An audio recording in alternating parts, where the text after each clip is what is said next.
আসসালামু আলাইকুম ওয়ারাহমাতুল্লাহি ওয়াবারাকাতুহু। মানুষের জীবনে এমন কিছু মুহূর্ত আসে যখন সে নিজের ভেতরে পরিবর্তনের তীব্র ইচ্ছা অনুভব করে। একটা টান কাজ করে ভেতর থেকে, নীরবে, যেন কেউ ডাকছে সঠিক পথে ফিরে আসার জন্য। একজন মুসলিম নারীর জন্য পর্দা ঠিক তেমনই একটি ডাক। এটি কেবল একটি বাহ্যিক পরিবর্তন নয়, বরং অন্তরের ঈমান, লজ্জাশীলতা এবং আল্লাহর প্রতি ভালোবাসার একটি প্রতিফলন। তবে বাস্তবতা হল, এই পথটি যতটা সুন্দর, শুরুটা ততটাই কঠিন মনে হয়। অনেকেই মনে মনে সিদ্ধান্ত নেয়, আমি পর্দা শুরু করব, কিন্তু সেই সিদ্ধান্ত বাস্তবে রূপ নিতে পারে না। কারণ এই পথের শুরুতেই দাঁড়িয়ে থাকে কিছু অদৃশ্য বাধা, ভয়, দ্বিধা এবং অনিশ্চয়তা। এই ভয়টা অনেক সময় যুক্তিহীন হলেও এটা খুবই বাস্তব মনে হয়। মানুষ ভাবে, আমি যদি হঠাৎ বদলে যাই, সবাই কি ভাববে? আমি কি শেষ পর্যন্ত ধরে রাখতে পারব? আমার জীবনটা কি খুব কঠিন হয়ে যাবে? এই প্রশ্নগুলোই ধীরে ধীরে একজন মানুষকে পিছিয়ে দেয়। যেখানে সে এক পা এগোতে পারত, সেখানে সে থেমে যায়। কিন্তু ইসলামের দৃষ্টিতে বিষয়টি সম্পূর্ণ ভিন্ন। আল্লাহ তাআলা কোরআনে বলেন, আর তুমি মুমিন নারীদের বলো, তারা যেন তাদের দৃষ্টিকে সংযত রাখে এবং তাদের লজ্জাস্থানের হেফাজত করে। সূরা আন-নূর, আয়াত ৩১। এই নির্দেশনা আমাদেরকে মনে করিয়ে দেয়, পর্দা কোনো সামাজিক ট্রেন্ড নয়, এটি একটি ইবাদত, একটি আনুগত্য এবং একটি পরিচয়। একই সাথে আল্লাহ তাআলা আরও বলেন, আল্লাহ কাউকে তার সাধ্যের বাইরে কোনো দায়িত্ব দেন না। সূরা আল-বাকারা, আয়াত ২৮৬। এই আয়াতের মাধ্যমে স্পষ্ট হয়ে যায়, আপনি যদি মনে করেন আমি পারব না, তাহলে সেটা বাস্তবতার কারণে নয়, বরং সেটা আপনার নিজের মনের একটি ভুল ধারণা। কারণ আল্লাহ কখনোই এমন কিছু ফরজ করেন না যা পালন করার ক্ষমতা মানুষের নেই। এখন এখানে একটি গুরুত্বপূর্ণ বিষয় বুঝতে হবে। পর্দা শুরু করা মানে রাতারাতি পারফেক্ট হয়ে যাওয়া নয়, বরং এটি একটি যাত্রা, যেখানে একজন মানুষ ধীরে ধীরে নিজেকে গড়ে তোলে, ভুল থেকে শেখে এবং আল্লাহর দিকে এগিয়ে যায়। এই ভিডিওতে আমরা সেই যাত্রার প্রতিটি ধাপ নিয়ে বিস্তারিত আলোচনা করব। আমরা বোঝার চেষ্টা করব, কেন এই ভয় তৈরি হয়, কিভাবে এটি আমাদের থামিয়ে রাখে, এবং সবচেয়ে গুরুত্বপূর্ণ, কিভাবে আমরা এই ভয়কে অতিক্রম করে একটি নতুন, পবিত্র জীবনের দিকে এগিয়ে যেতে পারি। এই আলোচনা শুধুমাত্র তাত্ত্বিক হবে না, বরং কুরআন, সহিহ হাদিস এবং বাস্তব জীবনের আলোকে একটি পূর্ণাঙ্গ দিক নির্দেশনা হবে, ইনশাআল্লাহ। যদি আপনার হৃদয়ে সত্যিই পরিবর্তনের ইচ্ছা থাকে, তাহলে এই ভিডিওটি আপনার জন্যই। চলুন আমরা সত্যের পথে একটি দৃঢ় পদক্ষেপ নেওয়ার প্রস্তুতি নেই। ১. পর্দা শুধু পোশাক নয়, একটি ইবাদত। পর্দা সম্পর্কে সবচেয়ে বড় ভুল ধারণা হল, এটা শুধু একটি কাপড় বা পোশাকের বিষয়। অনেকে মনে করে মাথায় ওড়না দিলেই বা বোরকা পরলেই পর্দা সম্পূর্ণ হয়ে যায়। কিন্তু বাস্তবে ইসলাম পর্দাকে শুধু বাহ্যিক কোনো নিয়ম হিসেবে দেখেনি, বরং এটিকে একটি পূর্ণাঙ্গ জীবন ব্যবস্থা হিসেবে উপস্থাপন করেছে। পর্দা শুরু হয় অন্তর থেকে, তারপর তা দৃষ্টিতে প্রকাশ পায়, তারপর আচরণে, আর সর্বশেষে তা পোশাকে প্রতিফলিত হয়। আল্লাহ তাআলা বলেন, মুমিন পুরুষদেরকে বল, তারা যেন তাদের দৃষ্টি সংযত রাখে এবং তাদের লজ্জাস্থানের হেফাজত করে। সূরা আন-নূর, আয়াত ৩০। এই আয়াতটি প্রথমে পুরুষদের উদ্দেশ্যে এসেছে, যা আমাদের একটি গুরুত্বপূর্ণ বিষয় শেখায়। পর্দা শুধু নারীদের জন্য নয়, বরং এটি একটি সামগ্রিক নৈতিকতা। এরপর আল্লাহ বলেন, আর তুমি মুমিন নারীদের বল, তারা যেন তাদের দৃষ্টিকে সংযত রাখে। সূরা আন-নূর, আয়াত ৩১। এখানে লক্ষ্য করুন, আল্লাহ প্রথমেই পোশাকের কথা বলেননি, তিনি শুরু করেছেন দৃষ্টি থেকে। অর্থাৎ পর্দার মূল হচ্ছে লজ্জাশীলতা, হায়া এবং আত্মসংযম। রাসূলুল্লাহ সাল্লাল্লাহু আলাইহি ওয়াসাল্লাম বলেছেন, লজ্জাশীলতা ঈমানের একটি শাখা। সহিহ বুখারী, সহিহ মুসলিম। এই হাদিস আমাদের বুঝায়, যেখানে লজ্জাশীলতা নেই, সেখানে ঈমান দুর্বল হয়ে যায়। সুতরাং একজন মুসলিমা যখন পর্দা শুরু করে সে শুধু একটি ড্রেস কোড অনুসরণ করে না, বরং সে নিজের ঈমানকে রক্ষা করার একটি শক্তিশালী দেওয়াল তৈরি করে।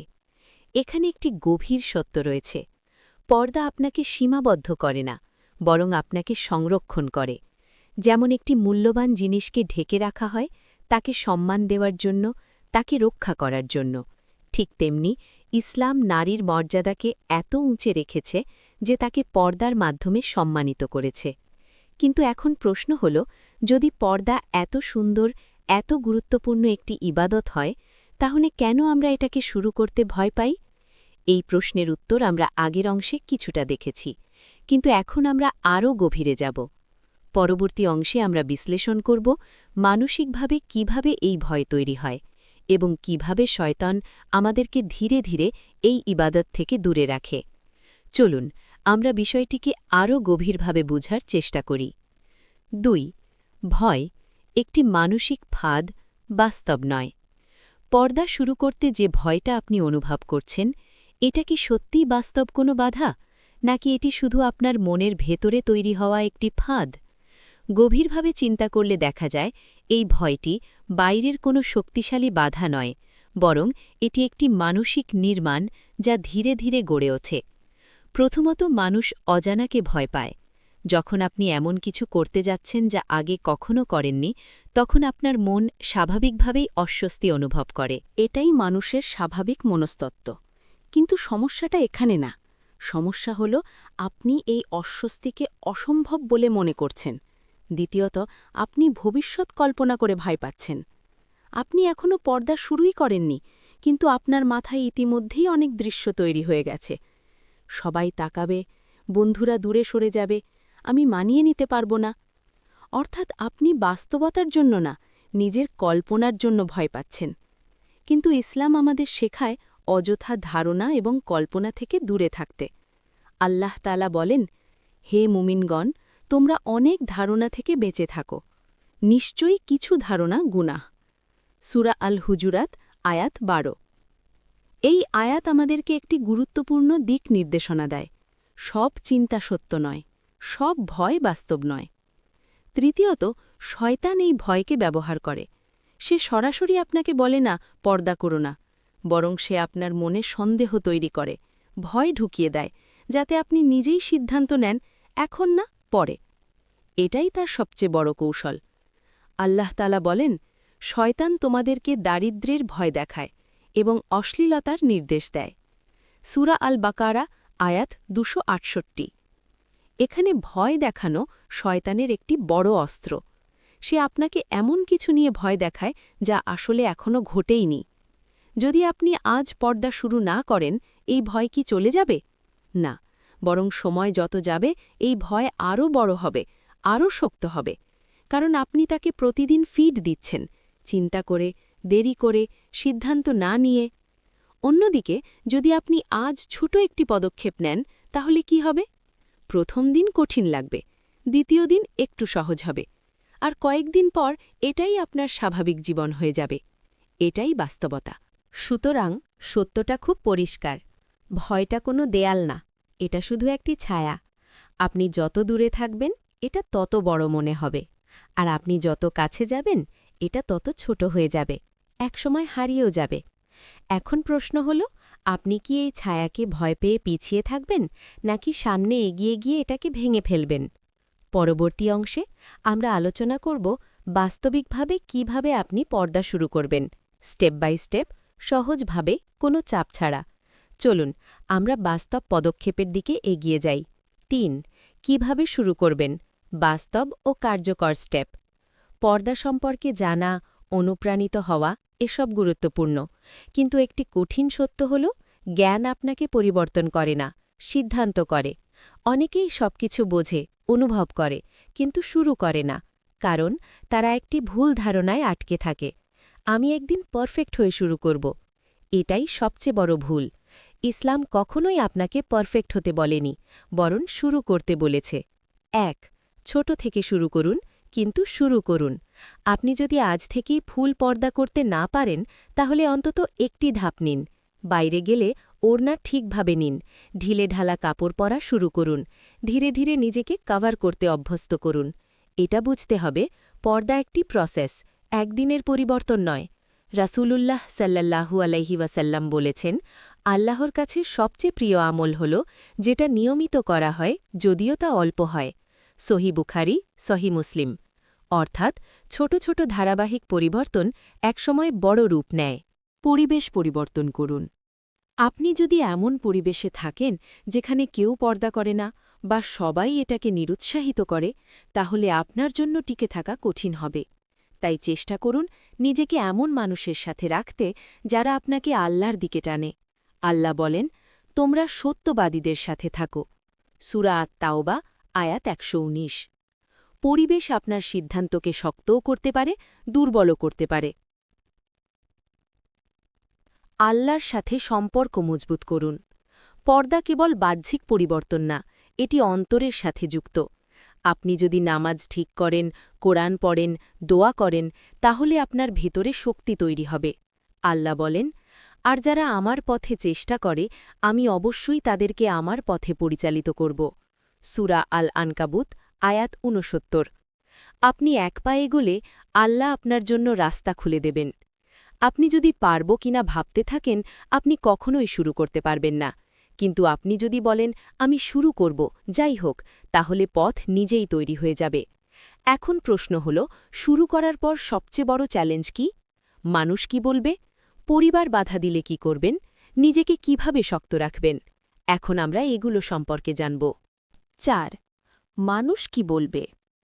পর্দা শুরু করার পর সবচেয়ে বড় যে বাধাটা সামনে আসে তা হল মানুষের কথা। প্রিয় বোনেরা, বাস্তবতা হল মানুষ কথা বলবেই। আপনি পর্দা করুন, তবুও বলবে, না করুন, তবুও বলবে। তাহলে প্রশ্ন হল, আপনি কার জন্য বাঁচবেন? মানুষের জন্য নাকি আল্লাহর জন্য? ১. মানুষের সন্তুষ্টি অসম্ভব একটি লক্ষ্য। আপনি যদি সবার মন জিততে চান, আপনি কখনোই সফল হবেন না, কারণ প্রতিটি মানুষের চিন্তা আলাদা, মানসিকতা আলাদা। রাসূলুল্লাহ সাল্লাল্লাহু আলাইহি ওয়াসাল্লাম একটি গভীর বাস্তবতা শিখিয়েছেন। যে ব্যক্তি আল্লাহকে খুশি করতে গিয়ে মানুষের অসন্তুষ্টি গ্রহণ করে, আল্লাহ তার জন্য যথেষ্ট হয়ে যান। তিরমিজি। অর্থাৎ আপনি যদি আল্লাহকে বেছে নেন, তাহলে মানুষ আপনাকে ক্ষতি করতে পারবে না, বরং আল্লাহ নিজেই আপনার জন্য যথেষ্ট হয়ে যাবেন। ২. মানুষ ভুলে যায়, কিন্তু আল্লাহ ভুলেন না। আপনি ভাবছেন, মানুষ আমাকে নিয়ে কথা বলবে। ঠিক, কিন্তু কতদিন কথা বলবে? ২ দিন? ১ সপ্তাহ?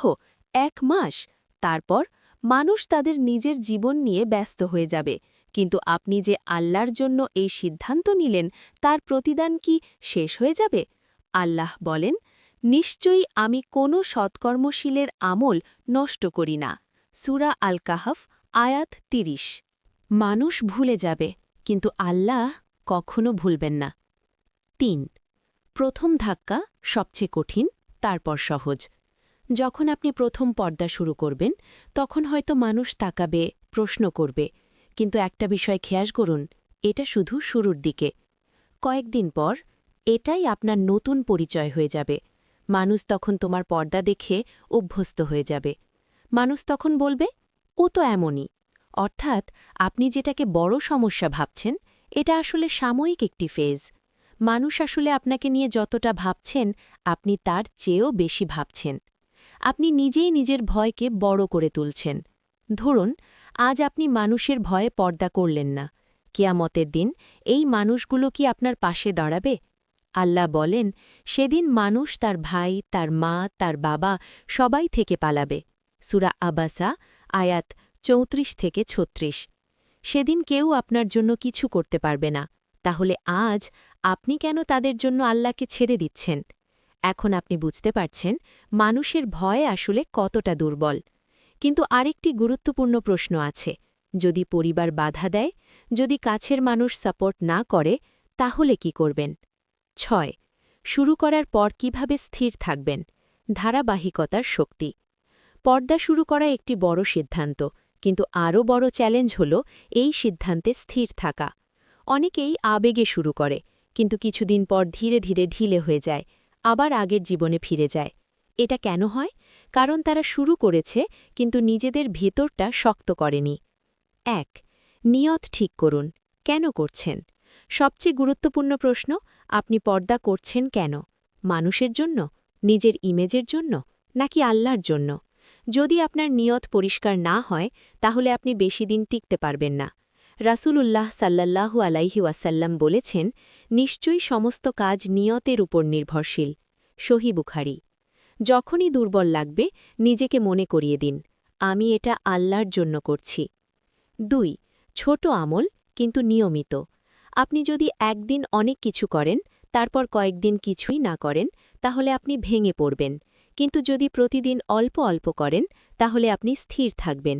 প্রতিদিন ৫ মিনিট কুরআন পড়ুন, নিয়মিত নামাজ ঠিক রাখুন, অন্তত একটি দোয়া মন থেকে করুন। এই ছোট কাজগুলো আপনার ঈমানকে জীবিত রাখবে। রাসূলুল্লাহ সাল্লাল্লাহু আলাইহি ওয়াসাল্লাম বলেছেন, আল্লাহর কাছে সবচেয়ে প্রিয় আমল হল যেটা নিয়মিত করা হয়, যদিও তা অল্প হয়। ৩. দুর্বল দিন আসবে, এটা স্বাভাবিক। একটি বাস্তব সত্য, আপনি সবসময় স্ট্রং থাকবেন না। কিছুদিন আপনি ক্লান্ত হবেন, কিছুদিন মনে হবে এটা আমার জন্য না, কিন্তু এটিই পরীক্ষা। আল্লাহ বলেন, মানুষ কি মনে করে যে তারা বলবে আমরা ঈমান এনেছি আর তাদের পরীক্ষা করা হবে না? সূরা আল আনকাবুত আয়াত ২। এই দুর্বল দিনগুলোই প্রমাণ করে আপনি সত্যি আল্লাহর জন্য চেষ্টা করছেন কিনা। ৪. নিজেকে মনে করান আপনি কেন শুরু করেছিলেন। যখনই মনে হবে ছেড়ে দিই, তখন নিজেকে প্রশ্ন করুন, আমি কেন শুরু করেছিলাম? আমি কি আবার আগের অবস্থায় ফিরতে চাই? এই প্রশ্নগুলো আপনাকে আবার দাঁড় করিয়ে দেবে। স্থির থাকা মানে কখনো না পড়ে যাওয়া না। স্থির থাকা মানে পড়ে যাওয়ার পর আবার উঠে দাঁড়ানো। এখন আপনি জানেন কিভাবে শুরু করবেন, কিভাবে বাধা মোকাবিলা করবেন এবং কিভাবে স্থির থাকবেন। ৭. পর্দার প্রতিদান আপনি কি পাবেন? পর্দা নিয়ে আমরা অনেক কিছু শুনি, কিন্তু একটা প্রশ্ন খুব কম জিজ্ঞেস করি, আমি যদি পর্দা করি আমি কি পাব? ইসলাম কখনোই শুধু ত্যাগের কথা বলে না, বরং প্রতিদানের কথাও বলে। ১. অন্তরের শান্তি। আপনি যখন আল্লাহর জন্য কিছু করেন, আপনার ভেতরে একটা অদ্ভুত শান্তি আসে। কেউ না বুঝলেও, কেউ সাপোর্ট না করলেও আপনার মনে হবে আমি ঠিক কাজ করছি। আল্লাহ বলেন, নিশ্চয়ই আল্লাহর স্মরণে অন্তরসমূহ প্রশান্তি পায়। সূরা আর-রাদ আয়াত ২৮। ২. সম্মান। আপনি হয়তো ভাবছেন পর্দা করলে মানুষ আপনাকে কম গুরুত্ব দেবে। বাস্তবতা উল্টো, মানুষ আপনাকে জাজ করবে শুরুতে, কিন্তু পরে আপনাকে রেসপেক্ট করবে, কারণ আপনি এমন কিছু করেছেন যা তারা করতে পারেনি। আল্লাহ বলেন, নিশ্চয়ই আল্লাহর কাছে সবচেয়ে সম্মানিত সেই যে সবচেয়ে বেশি তাকওয়াবান। সূরা আল হুজরাত আয়াত ১৩। ৩. আখেরাতের চিরস্থায়ী প্রতিদান। এই দুনিয়ার সব কিছু শেষ হয়ে যাবে, কিন্তু আপনার এই ছোট সিদ্ধান্তটা থাকবে। রসূলুল্লাহ সাল্লাল্লাহু আলাইহি ওয়াসাল্লাম বলেছেন, দুনিয়া হল মুমিনের জন্য কারাগার আর কাফিরের জন্য জান্নাত। সহিহ মুসলিম। তাই আজ আপনি কিছু সীমাবদ্ধতা মেনে নিলেন, কাল আপনি চিরস্থায়ী স্বাধীনতা পাবেন। একদিন সব কিছু শেষ হয়ে যাবে, এই দুনিয়া, এই মানুষ, এই ফ্যাশন, এই ভয়, সব। শুধু থাকবে আপনার আমল। এখন প্রশ্ন একটাই, আপনি কি আজ একটা ছোট সিদ্ধান্ত নেবেন, নাকি আগের মতোই দেরি করবেন? আজই সিদ্ধান্ত নিন, পিছিয়ে নয়, সামনে। সব কথা শোনার পর এখন আর আপনার কাছে অজুহাত থাকার কথা না।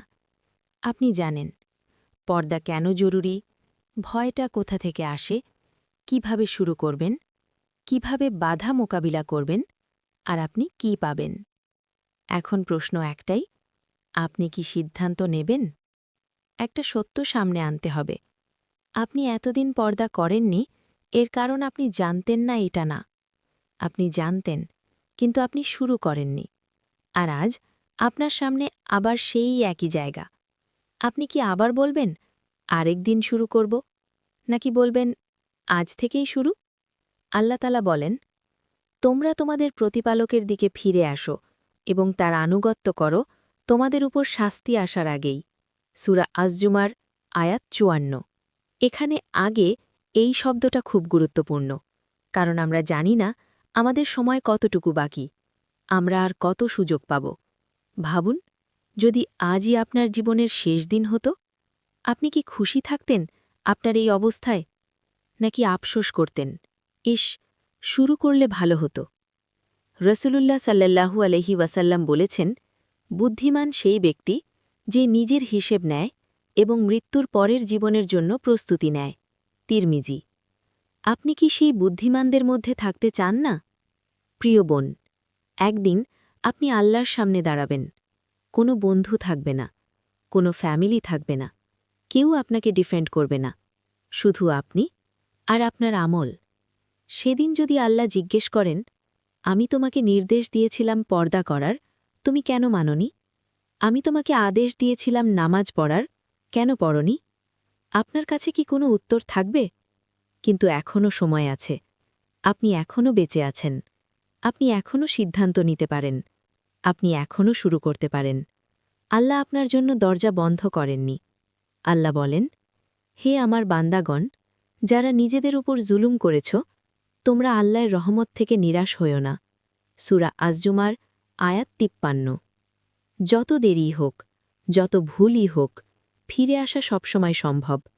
তাই আজ, এই মুহূর্তে একটা সিদ্ধান্ত নিন। কাল না, পরে না, আজ। হয়তো আপনি ছোট করে শুরু করবেন, হয়তো ধীরে ধীরে এগোবেন, কিন্তু শুরু করবেন। হয়তো এই ভিডিওটা আপনার জীবনের পরিবর্তনের শুরু। হয়তো এই সিদ্ধান্তটাই আপনাকে জান্নাতের দিকে নিয়ে যাবে। হে আমাদের আল্লাহ, আমাদের অন্তরগুলোকে হেদায়েতের উপর দৃঢ় করে দিন। আমাদেরকে সত্য বোঝার তৌফিক দিন এবং সেই সত্যের উপর আমল করার শক্তি দিন। হে আল্লাহ, যে বোনেরা পর্দা শুরু করতে চায় কিন্তু ভয় পাচ্ছে, আপনি তাদের ভয় দূর করে দিন। তাদের অন্তরে সাহস দান করুন। তাদের জন্য এই পথ সহজ করে দিন। হে আমাদের রব, আমাদের অন্তরকে বক্র করে দেবেন না হেদায়েত দেওয়ার পর। হে আল্লাহ, আমাদেরকে এমন বান্দাদের অন্তর্ভুক্ত করুন যারা আপনার আদেশ শুনে বলে, আমরা শুনলাম এবং মানলাম। হে আল্লাহ, আমাদের দৃষ্টি হেফাজত করার তৌফিক দিন। আমাদের লজ্জাশীলতা বৃদ্ধি করুন এবং আমাদেরকে প্রকৃত পর্দাশীল বানান। হে আল্লাহ, আমাদের এই ছোট চেষ্টাগুলো কবুল করুন। আমাদের গুনাহগুলো মাফ করে দিন এবং আমাদেরকে আপনার প্রিয় বান্দাদের অন্তর্ভুক্ত করুন। হে আমাদের রব, আমাদের থেকে গ্রহণ করুন, নিশ্চয়ই আপনি সর্বশ্রোতা, সর্বজ্ঞ। হে আল্লাহ, আমাদেরকে এমন মৃত্যু দান করুন যখন আপনি আমাদের উপর সন্তুষ্ট থাকবেন, আর আমাদেরকে জান্নাতুল ফিরদাউস দান করুন আপনার অসীম রহমতে। আমিন।